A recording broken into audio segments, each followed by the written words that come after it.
कांग्रेस के कार्यकर्ता आरोप लगा रहे हैं कि ध्यान भटकाने के लिए ईडी के माध्यम से यह कार्रवाई की जा रही है और आप देख सकते हैं यहाँ पर जो है गहमा गहमी का माहौल है। बड़ी संख्या में जो है कांग्रेस के कार्यकर्ता, पदाधिकारी और तमाम जो दिग्गज नेता है वे जुटे हुए हैं।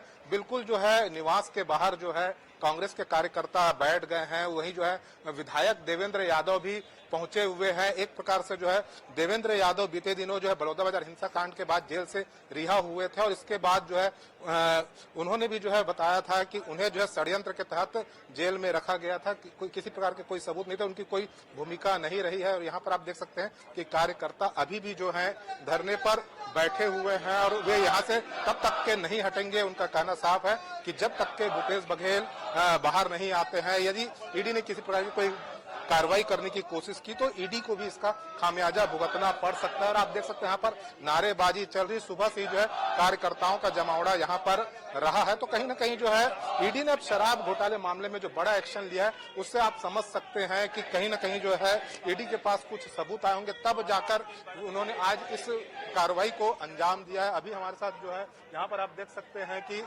देवेंद्र यादव भी है। देवेंद्र यादव भी समर्थकों को लेकर पहुंचे हैं क्योंकि कहीं ना कहीं जो है कांग्रेस पूरा आरोप लगाते रही है कि तो कहीं ना कहीं जो है एक बड़ी कार्रवाई हो रही है भूपेश बघेल के ऊपर।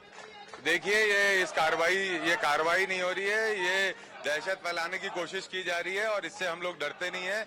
हम लोग सब एकजुटता के साथ पूरी कांग्रेस पार्टी आदरणीय हमारे नेता के साथ खड़ी है और जिस तरीके से फर्जी सीडी कांड में न्यायालय ने 7 साल बाद सच्चाई पहुंचाई है, इस भी रेट से कुछ होने वाला नहीं है। आने वाले समय में सच सामने आएगा। और क्या पंजाब की खींच है, सीडी कांड में बरी हो गए उसकी खींच है, इसके कारण ये सब हो रहा है। इनके पास कोई सबूत नहीं है, केवल आरोप है। देर सवेर सच सामने आएगा और जनता की आवाज आदरणीय भूपेश बघेल जी उठाते हैं, इसलिए इन लोगों ने आज उनको यहाँ पर ईडी को भेजकर उनकी आवाज को रोकने की कोशिश कर रहे हैं। ये भी एक स्वरूप है। आप देखिए जिस तरीके से लगातार भारतीय जनता पार्टी इस प्रदेश में घिरी जा रही है, जनता को सुशासन के नाम पर कुशासन चला रही है, वो सब जनता के सामने है और आदरणीय भूपेश बघेल जी लड़ते हैं, इसलिए उनसे डरती है ये सरकार।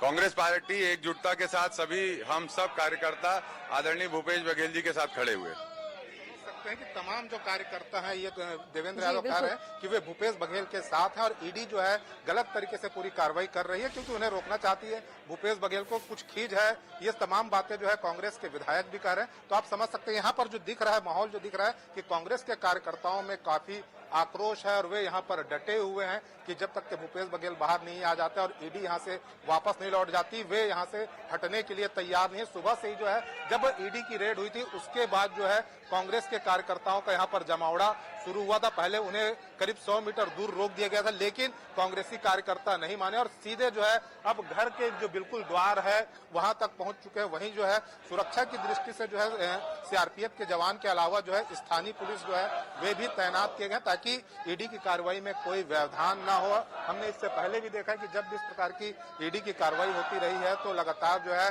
जो सीआरपीएफ के जवान है वे तैनात रहे हैं ताकि किसी प्रकार की कोई घटना न हो। लेकिन इस बार जो है सीजी पुलिस, छत्तीसगढ़ पुलिस भी इसमें जो है सहयोग कर रही है। तो आप समझ सकते हैं। जी बिल्कुल मनोज, तो ईडी की कार्रवाई लगातार जारी है। कांग्रेस ने ईडी के खिलाफ मोर्चा खोल दिया है, कार्यकर्ता लगातार वहां पर प्रदर्शन कर रहे हैं, तस्वीरें हमने आपको दिखाई। और देवेंद्र यादव को आप सुन रहे थे, उन्होंने कहा है कि ये कार्रवाई नहीं बल्कि दहशत फैलाने का काम किया जा रहा है। अब सीधे चलते राजधानी रायपुर, जहां से हमारे साथ विशेष संवाददाता गौरव शर्मा जुड़े हुए हैं। गौरव, आपसे जानना चाहेंगे ईडी की कार्रवाई को लेकर कांग्रेसियों में लगातार बौखलाहट देखने को मिल रही है। अभी देवेंद्र यादव ने बयान दिया है कि ये कार्रवाई नहीं दहशत फैलाने का काम किया जा रहा है। सीडी मामले में बड़ी करने के बाद भी ये कार्रवाई की जा रही है, ये बीजेपी की चाल है। क्या कुछ कहना आपका इस पर? निश्चित रूप से कांग्रेस के जो वरिष्ठ नेता हैं उनकी लगातार इसी तरह की प्रतिक्रियाएं आ रही, चाहे वो सचिन पायलट हो, पवन खेड़ा हो, प्रदेश कांग्रेस अध्यक्ष दीपक बैजो। कांग्रेस पार्टी ये संदेश देने की कोशिश कर रही है कि राजनीतिक पूर्वाग्रह से कार्रवाई की गई है और एक तरह से फंसाने की जो कोशिश है, डराने धमकाने की जो कोशिश है कांग्रेस के नेताओं को लगातार की जा रही। और यही वजह है कि कांग्रेस इसका सड़क से लेकर सदन तक विरोध करते नजर आ रही। भिलाई में भूपेश बघेल के निवास के बाहर जहां कांग्रेसी बड़ी संख्या में डटे हुए, वहीं अगर विधानसभा की बात की जाए तो विधानसभा में भी विरोध प्रदर्शन लगातार कांग्रेस का जारी है। विरोध प्रदर्शन के बीच ही सदन की कार्रवाई चल रही है। वहां पर भी जैसा कि हमने बताया था अपने दर्शकों को कि भूपेश बघेल के निवास से सभी विधायक निकल कर गए और विधानसभा में प्रदर्शन की रणनीति तय की गई थी। इसी रणनीति के तहत सदन की कार्रवाई को बाधित किया जा रहा है। लगातार विपक्ष पर डराने धमकाने का जो आरोप है विपक्ष के नेता वो सरकार पर लगा रहे हैं और यही वजह कि सड़क से लेकर सदन तक प्रदर्शन जो है वो देखने मिल रहा है। इस बीच भूपेश बघेल के जो समर्थक है वो भी लगातार अब रायपुर से दुर्ग की ओर जा रहे हैं। लगातार उनके जो समर्थक है वो दुर्ग पहुंच रहे, उनके भिलाई स्थित निवास पर पहुंच रहे। तो कुल मिलाकर कांग्रेस जो है वो इस बात को लगातार बता रही है कि किस तरह से कांग्रेस के तमाम नेताओं पर छापे पड़ रहे हैं, उनके खिलाफ कार्रवाई की जा रही है, उन्हें फंसाने की कोशिश की जा रही है। यही वजह है कि सदन में भी इस बात की गूंज सुनाई दी और 10 मिनट के लिए सदन की कार्रवाई भी स्थगित करनी पड़ी। जी बिल्कुल गौरव जी, ये शराब घोटाला मनी लॉन्ड्रिंग की शुरुआत होती है, फिर मामला सुप्रीम कोर्ट पहुंचता है। इस पूरे मामले को एक बार विस्तार से हमारे दर्शकों को बता दीजिए। निश्चित रूप से जो शराब घोटाला है वो जो ईडी का आरोप है कि 2000 करोड़ से अधिक का ये पूरा शराब घोटाला है और शराब घोटाले में लगातार जो कार्रवाई है वो काफी समय से की जा रही है। 2.5-3 साल से ये जो कार्रवाई है वो लगातार चल रही है। पहले इस मामले में एसीबी ईओडब्ल्यू ने कार्रवाई की थी, इसके बाद में आईटी की भी दबिश हुई, आईटी की दबिश के बाद ईडी को मामला सौंपा गया और ईडी को मामला सौंपने के बाद में लगातार जांच की जा रही है। पहले इस मामले में जो अधिकारी हैं वो उन पर शिकंजा कसा गया। इसके बाद में बीते दिनों हमने देखा कि किस तरह से आबकारी मंत्री जो थे कांग्रेस की सरकार के, कवासी लखमा, उनके खिलाफ कार्रवाई की गई। वो जेल में है इस वक्त, लगातार कानूनी प्रक्रियाओं का सामना कर रहे हैं और अब इस मामले में ये शराब घोटाला के मामले में अब जो टीम है वो पहुंची है भूपेश बघेल के निवास पर।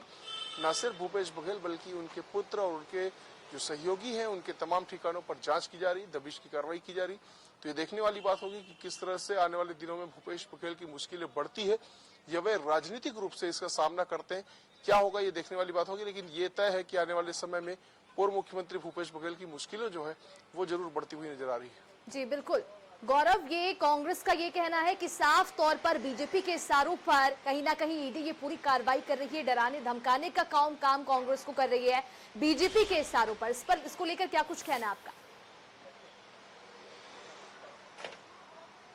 देखिए, पूर्व मुख्यमंत्री भूपेश बघेल के कार्यालय से जो ट्वीट किया गया वो इसी लाइन पर ट्वीट किया गया कि पंजाब में कांग्रेस की संभावनाओं को धूमिल करने के लिए, उसे रोकने के लिए इस तरह की कार्रवाई की गई और भारतीय जनता पार्टी के इशारे पर ईडी के मेहमान पहुंचे इस शब्द का उपयोग किया गया। तो कहीं ना कहीं कांग्रेस जो है वो ये बताने की लगातार कोशिश कर रही कि बीजेपी के इशारे पर तमाम कार्रवाइयां की जा रही। इसी तरह से सचिन पायलट जो छत्तीसगढ़ कांग्रेस के प्रभारी हैं, उन्होंने भी पूर्व मुख्यमंत्री भूपेश बघेल की जो कार्रवाई हुई है उसका विरोध किया। उन्होंने कहा कि एक राजनीति में पैटर्न बन गया कि विपक्ष के नेताओं को डराया धमकाया जाए, इसी पैटर्न के तहत ये कार्रवाई की गई। लेकिन कांग्रेस जन इस पैटर्न से डरने वाले नहीं है, इस तरह की कार्रवाइयों से डरने वाले नहीं और कांग्रेस एकजुटता के साथ मुकाबला करेगी। इसी तरह से कांग्रेस के जो राष्ट्रीय मीडिया चेयरमैन है पवन खेड़ा, उन्होंने भी ट्वीट किया। कांग्रेस के राष्ट्रीय नेता लगातार भूपेश बघेल के समर्थन में और ईडी के खिलाफ ट्वीट्स कर रहे हैं।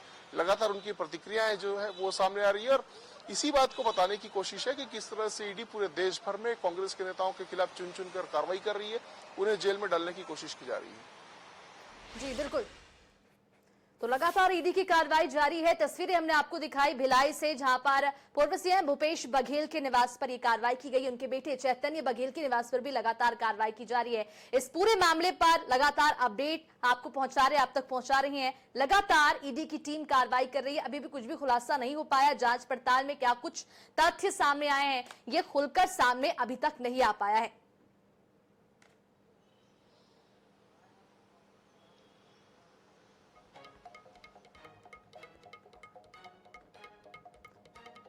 जी बिल्कुल, और इस पूरे मामले पर ज्यादा जानकारी के लिए विशेष संवाददाता गौरव मिश्रा हमारे साथ लगातार जुड़े हुए हैं। इस पूरे मामले में अपडेट हम तक पहुंचा रहे हैं, साझा कर रहे हैं। गौरव, आपसे ये भी जानना चाहेंगे, लगातार कांग्रेस इस पूरे मामले को लेकर बौखलाई हुई है, भाजपा के खिलाफ नारेबाजी की जा रही है, प्रधानमंत्री मोदी को लेकर तरह तरह की नारेबाजी की जा रही है, अमित शाह, विष्णुदेव साय को लेकर भी कई तरह के बयान कांग्रेस की ओर से दिया गया है। क्या कुछ प्रतिक्रिया अभी तक सामने आई है बीजेपी की ओर से इस पूरे मामले को लेकर? देखिए, भारतीय जनता पार्टी का स्पष्ट तौर पर मानना है कि ये जो कार्रवाई है वो जांच का हिस्सा है। विभिन्न घोटालों में जांच की जा रही, चाहे वो महादेव ऐप का मामला हो, चाहे शराब घोटाला हो, चाहे कोयला घोटाला हो। इन तमाम विषयों में जांच जो है वो की जा रही है। जांच के तहत ही ईडी की टीम भूपेश बघेल के घर पहुंची। अरुण साव इस बात को कहते नजर आ रहे। अरुण साव के अलावा कई और भी जो वरिष्ठ नेता भारतीय जनता पार्टी के, उनका भी कहना है कि ये जो कार्रवाई की गई है वो राजनीतिक दुर्भावना से प्रेरित नहीं बल्कि जांच का एक हिस्सा है, और अगर कुछ गलत नहीं किया है तो जांच से डरना क्यों। अरुण साव से जब हमने बातचीत की तो उन्होंने स्पष्ट तौर पर कहा कि अगर कोई गलत भूपेश बघेल ने नहीं किया है तो उन्हें डरना क्यों।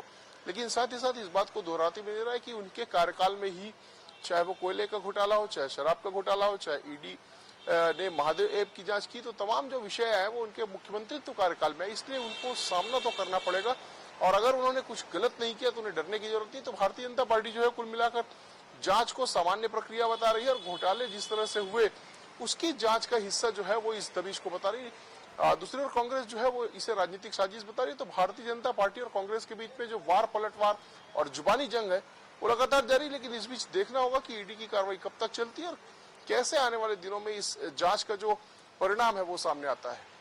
जी बिल्कुल गौरव, अब से ये भी जानना चाहेंगे इस पूरी कार्रवाई को लेकर क्या अधिकारियों की ओर से अभी तक कोई बयान सामने आया है? जांच पड़ताल में क्या कुछ तथ्य सामने आए हैं, इसको लेकर क्या कोई जानकारी अभी तक? देखिए, ईडी की कार्रवाई को अगर हम देखें तो ईडी की कार्रवाई में आधिकारिक रूप से कोई बयान नहीं दिया जाता। ईडी की कार्रवाई में ट्वीट करके जानकारी दी जाती कि क्या छापे में, दबिश में क्या बरामद हुआ है, क्या मिले हैं। अभी फिलहाल चूंकि कुछ घंटों पहले ही ईडी की टीम भूपेश बघेल के निवास पर पहुंची, अब तक ईडी की टीम जांच कर रही है। जो कार्रवाई की प्रक्रिया है वो लगातार जारी, इसलिए ये कहना बहुत जल्दबाजी होगी कि क्या मिला है, क्या बरामद हुआ है, क्या जांच में फाइंडिंग्स मिले। इसकी जानकारी जो है वो जब ईडी की टीम वहां से बाहर आएगी, जब इसकी ट्वीट्स के माध्यम से जानकारी दी जाती है, जिस तरह से निर्धारित प्रक्रिया से जानकारी दी जाएगी, तभी कुछ कहा जा सकता है। अभी इस संबंध में कुछ भी कहना जल्दबाजी होगी। जी बिल्कुल, तो अभी कुछ भी कहना इस संबंध में जल्दबाजी होगी, क्योंकि अधिकारियों की ओर से अभी तक कोई भी ट्वीट सामने नहीं आया है। इस पूरे मामले को लेकर लगातार ईडी की कार्रवाई जारी है। भिलाई में भी पूर्व सीएम भूपेश बघेल के ठिकानों पर कार्रवाई जारी है। लगातार कांग्रेस के नेता वहां पर पहुंचे हुए नारेबाजी कर रहे हैं। सरकार की ओर से प्रशासन को लेकर, प्रशासन के विरोध में नारेबाजी कर रहे हैं। केंद्र सरकार को लेकर यहां पर लगातार नारेबाजी की जा रही है। हमारे साथ जुड़ने के लिए गौरव जी बहुत शुक्रिया आपका।